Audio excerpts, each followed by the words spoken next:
Well, hi, everybody. Joe Chaffee, FiOS 1 News, Long Island and New Jersey. And Joe Rayo, FiOS 1 News, Lower Hudson Valley, where last night, Joe, a lot of people, I think, had a rude overnight awakening with thunder and lightning. Not that we didn't say that was going to happen, but some people said... Dennis Cassia, my good friend in Connecticut, sent me a post this morning. He said, a chance for a little lightning and thunder? He said, I thought my next-door neighbor's house blew up. Well, I have to tell you... where I live on Long Island, I think I've seen one thunderstorm in the last 3 years, and well, why not? Why not have it in the middle of January? Why not? I really didn't see too much. We got some heavy rains, and I saw some lightning. I didn't really hear any thunder, so I think by the time it got to me with the marine layer, but it's the principle of the thing. There was even some claims. Dennis said that there were some reports in Connecticut now. He lives near Monroe, Connecticut, which is not too far from Bridgeport, of hail. That would not. Nothing would Maybe surprise. that was sleet. Well, you know, it showed up on the radar last night when I did the when I did the 10 o'clock show. As it was approaching into northeastern Pennsylvania, some sleet did appear on the scan there. So maybe it was. Well, it's over with now. It's over and now, by the way, very impressive. Lake effect snow machine. I just want to bring up. I got the Armory cam from Syracuse, right. A live cam there. It's at armorycam.com. So I'm going to bring it up and see what's going on there. It might not be much of any. Oh, look at this! Ooh, well, look at this! That's quite a change from when we last looked about 1.5 hours ago, isn't it? Yeah, there was just a little bit, some stuff on the sidewalks, but they must have got a really good squall in the last hour because. They have a snow covering everywhere there. So that the lake effect machine, thanks to this this strong low that is sitting up in northern New England. Let me just get the radar centered here a bit better. You're getting some pretty good activity here in upstate New York, in around Syracuse. So this is going to be one where it's going to gradually shift to more south of the lakes than rather it's on the east side of the lake. So right now you're seeing some heavy snows up from just south of Watertown, Pulaski, and then down to Syracuse, and that's going to be more Syracuse, Rochester. But you're also getting snows down into eastern Ohio, southwest PA. And you know, Joe, I kind of was thinking with the activity looking so busy on the radar, and a lot of times it tends to die off at night to some degree. But the fact that it's there, I wonder whether there might not be a couple of snow showers running around. There's some on the radar. Maybe tomorrow morning there might be a couple of snow showers running around in a few places. I did a consensus between both the NAM, the 12Z NAM, and also the 12Z GFS, and they had like for probability of precipitation, they had like 0, 0, 0, and all of a sudden, right around daybreak tomorrow morning, it bumps up to like a 9 or 10. And then all of a sudden it just drops back down again. So I'm wondering, along the lines of what you just mentioned, that there might be a couple of renegade, really heavy, localized snow showers that come through portions of the tri-state area, and maybe a surprise. I mean, what we're seeing right now is just simply clouds and some scattered snowflakes in the air, but something more organized is quite possible later tonight or tomorrow morning. There's a wrapped up low. There's a 980-ish low sitting in just on the Canadian side of I'm not sure if this is supposed to be northeast Maine or southeast. I'm not quite sure. I'm going to say that's northeast Maine, but there's a 980-ish low there, and then that's adjacent to the Bay of Fundy, right? Yeah.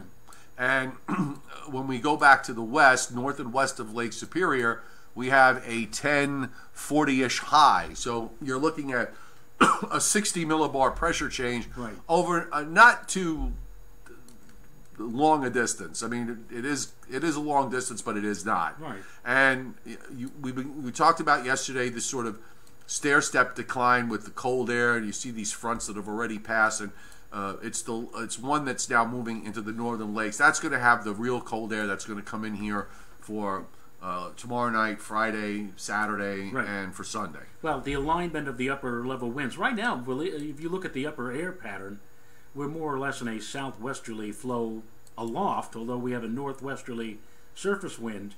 But once that front passes by, you could also call it a trough, or where the upper level trough is. Once that trough pivots around, and we go into that straight northwesterly flow, see, that's what we're talking about. Let's go back. So here's, this was Monday.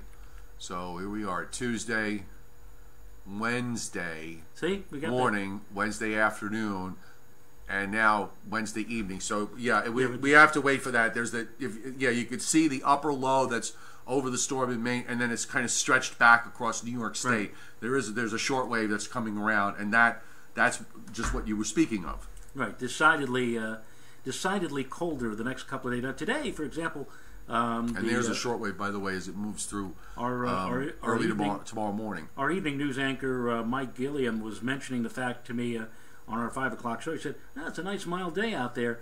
And I agree. The temperatures were in the mid-40s, a good 6-8 degrees above normal. Right. And it would have been perfect if it had not been for the gusty winds. Tomorrow it's going to be only in the 30s, and the winds are going to make it feel like the 20s. And the coldest day of the lot will be Friday. However, the winds are going to start backing off or abating a little bit. Right. So maybe not quite as harsh, but it's going to be the coldest day of the lot probably Friday and maybe Saturday as well. Well, now we can jump ahead to talk about the system for the weekend. We've got the new NAM coming out right now, and as far as what's going on with respect to the upper air pattern, we're going to be watching the flow basically split in two, and the southern part of the jet is showing, actually, Joe, compared to yesterday, that looks like a fairly vigorous system there that is in that southern stream on tonight's run. I just want to go back to, last night for the same time frame. And, here's where we were starting to get some hints that this was going to be a bit more vigorous. The new one it's much slower, which is an interesting development. And you've got a flow that's coming from Canada into New England, and you've got this southern stream system. This is not that much different from what we saw back in mid-December when the mid-Atlantic states got hit with their big snowstorm. Right. Because that northern jet kind of kept us from moving northeastward. Now we don't have enough. We're not going to be able to go out far enough with tonight's run. This will take us, when it's done in about 10 minutes, it will take us to Sunday morning. But at least as of 1 o'clock Saturday afternoon, and I'll run this back a bit. It certainly looks like places in Kansas, northern Kansas, Nebraska, Iowa, Missouri, Illinois. The northern edge of the snow gets to about Chicago, and then it kind of narrows as it goes southeastward. That's going to be interesting. This will be interesting because we were noticing on the intermediate, the 18Z run of the NAM, how much the dew point temperatures and the lower levels of the atmosphere are dropping. It is not only a colder air mass, but a much drier air mass. And the question now is, how much of that snow, that arm that you just had on the screen, how much of that is going to be able to penetrate and come northward? And the other interesting thing is that it seems to be a forerunner. It looks like we may actually see the area of moisture break into two pieces. Right. The first piece coming Saturday night, Sunday morning. Then there might be a lull, and then the main storm that everybody is watching will be later Sunday night, and that may not make it up here. Right. Now let's look at the dew points, because I brought the map up. This is Friday afternoon, and you've got single digits dew points Friday afternoon, all the way down into northeastern Maryland. And by the time you get to Saturday morning, I mean, you're talking about single digits it's mostly single digits dew points. I don't see any below zero dew points, but I mean, this is really bone dry air that's coming down. Right. And for the snow lovers, you say, so it's cold enough now. Finally, it's cold enough, but it's also very dry. And I've seen many a situation where it seems like great, you got the cold air, but unfortunately it's a little bit too cold. And well, this is Saturday afternoon. Right. The dew points are still single digits in eastern Pennsylvania, down in Maryland and Delaware and over New Jersey. They're not quite that way. They're higher on Long Island. This is one of those weird things, depending on what the surface wind is, if you wind up with some kind of an onshore wind, it can moisten the atmosphere. I wonder, and I've seen it happen, where you actually do wind up getting a little bit of ocean effect snow that develops, and you don't even see it on the radar because it's down at around 2,000 feet or less, so it's just below the radar antenna. Yeah. And I wonder if that's if that's a possibility. That I think I'll just wait to speculate about that when we get there. That arm that you just had that you were displaying, whether or not that arm, as it moves northward, begins to actually become narrower or shrink as it begins to hit that wall of colder air, drier air, not necessarily cold, but drier air. Well, that dry air is going to be a very, very important factor with respect to this, and we actually have out to 78 hours. So you know what, I'm going to just to spoil the surprise, but we'll go back. I'll bring the surface map back up, or should we do the upper air first? We could do the upper air. You could do we can hold off. If you hold off and do the upper air, then by the time we go back to this map, it might be in. Okay, so we'll do the upper air. Okay. Anyway, all right. So let's run it through. Here comes that southern stream system into Missouri, and you still have that northern jet here that's going to try and suppress it. I mean, that seems to be where it's going with all this at the end of the day. So it's going to be a question of how much room and that dry air. I think that dry air is really very important for the precip for Saturday night. It may wind up cutting it down or cutting it off, but we'll see. Well, on the 12Z run, they had the snow already in here by Saturday evening at 7 p.m. All right, so now we're at, this is Saturday afternoon, 1 p.m. Okay. So if you believe this, it's snowing. It's right on the Mason-Dixon line. Right, and probably right at Washington, D.C., Baltimore. That's 4 o'clock. 4 o'clock, 7 o'clock, 10 o'clock, 1 o'clock in the morning. You've got this kind of east-west band, and again, I think, Joe, this is I think the impact of the dry air. Right, and take a look at that little. See that break starting to appear in central Indiana and moving into Ohio.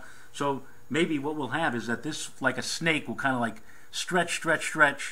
Whether or not it makes it up to New York or Long Island or whatever is the question. Right? Then it snaps off, and then we wait for this area. Right. Then we're going to have to wait for that low to come out and see what that does.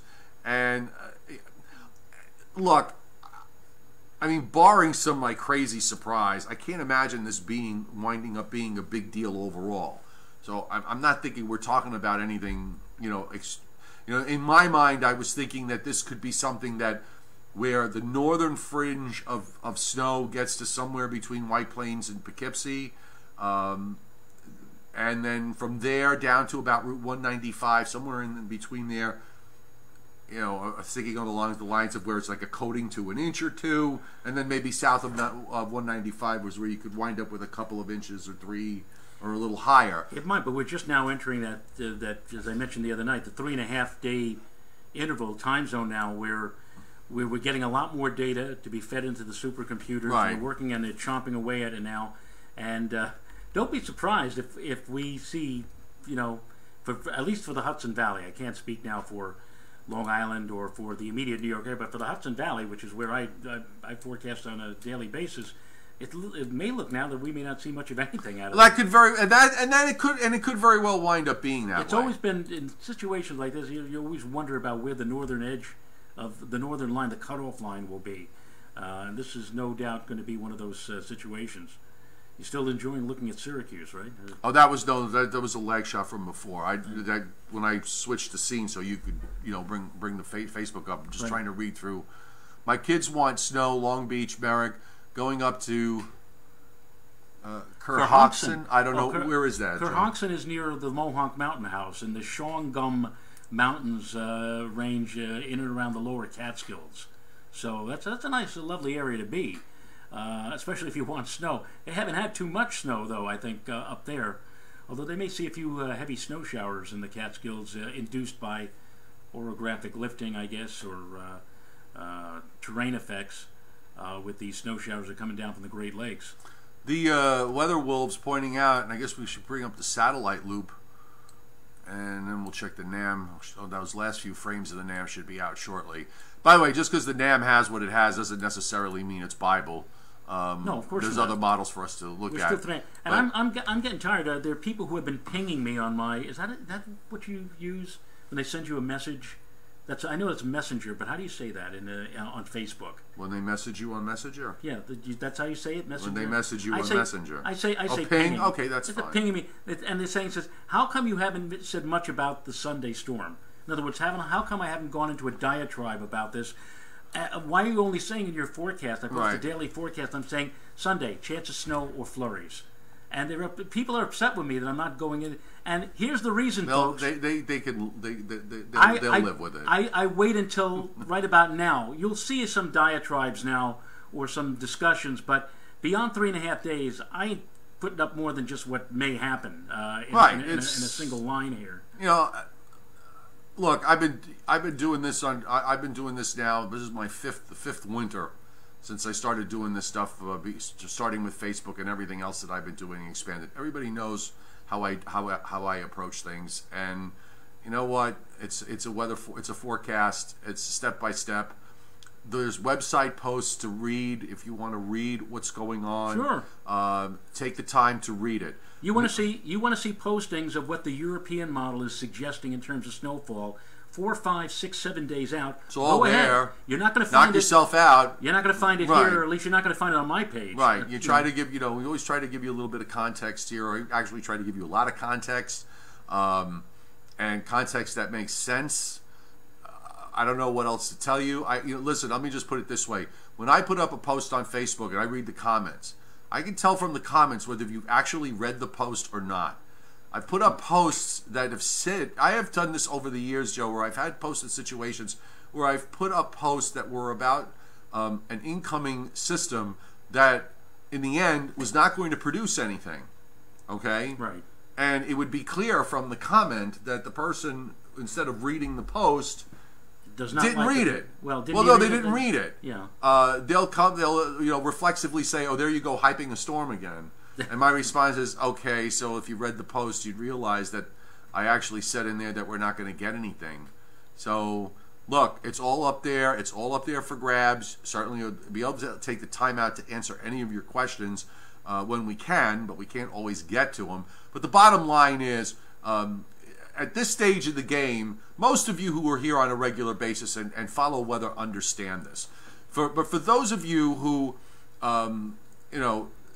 haven't figured out yet that this is like a really fluid science that we do, and it oftentimes requires us to go back and forth, and that you're not going to really get a lot of certitude until you get maybe inside the 12 to 24 hour time frame.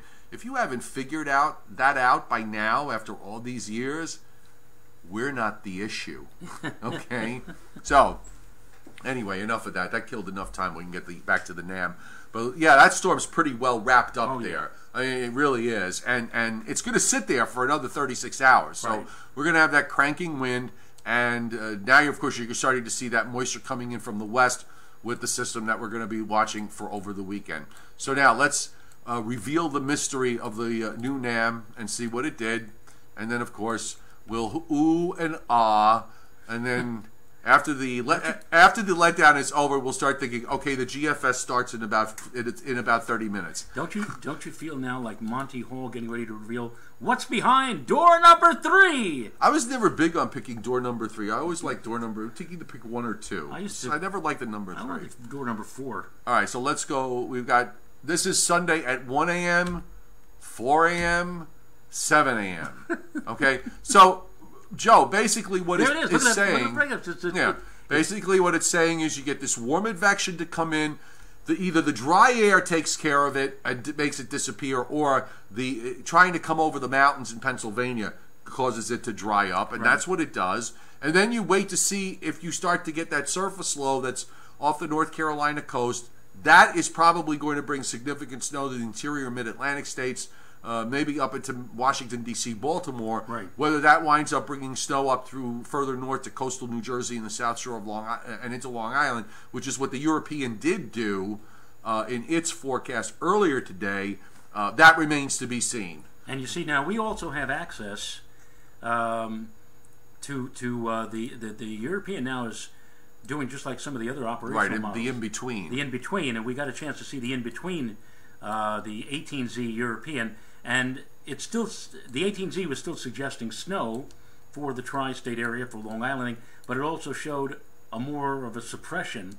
The drier cold air trying to push the heavier snows to the south. So one wonders what the 0Z run later tonight is going to come up with. Well, you know, I'm not staying up till 1:30 in the morning to find out.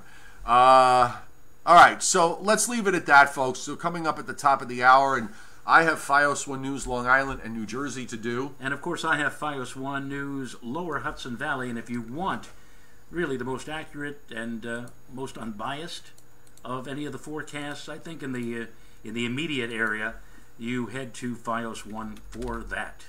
Absolutely. You've got 80 years worth of experience here, and 80 winters worth of agita for us to go back on. Exactly. Exactly. All right, so just let me remind you, by the way, Joe and I, on my YouTube show tonight, we had Dr. Judah Cohen on talking about the whole polar vortex split thing and what he thinks it means for the longer range for the rest of January, February, and we even asked him about March and early April. So if you are long range obsessed, go to my YouTube channel and watch it. He spent an hour with us talking about the subject matter. It's very interesting how that all works. Its impact on Europe, its impact on North America. So check that out. It's on my YouTube channel. It's also on my Joe Rayo Weather Facebook page. And it's on Joe Rayo Weather's Joe Rayo's Facebook page, Joe Rayo Weather, which you need to like if you haven't already. Also, you can find this all also on my subscription weather platform on Patreon, and I put a link up there on the chat. If you haven't already and you are an Android user for your mobile device, I've got my free weather app for Android, so you can stay on top of not only all my weather posts, but anytime we do these live streams on YouTube, you can watch them live right on the app. And if you missed the Joe and Joe show on Facebook, well, guess what? I put it on the app as well, so you can watch it there. So the link is there. There's still waiting for Apple with the iPhone version, and you know, whenever it happens, and I'll let you guys know. I can't say both of our hairs will turn gray because they're already, but you know, it'll eventually happen. Yeah. All right, folks. Have a great night, and Joe and I will see you tomorrow. Well, quickly. Oh, go ahead. Do we have a definitive or an indefinitive schedule for whether or not we're going to be on tonight? Or all right, so I'm thinking probably I'm going to do my YouTube show tomorrow night at 6 o'clock, and then we'll shoot for our regular time, probably 9:20. All right. Does that work for you? Yeah. Okay. If Joe and I have things to do tomorrow. All right. Have a good night, everybody. We'll see you tomorrow. Bye.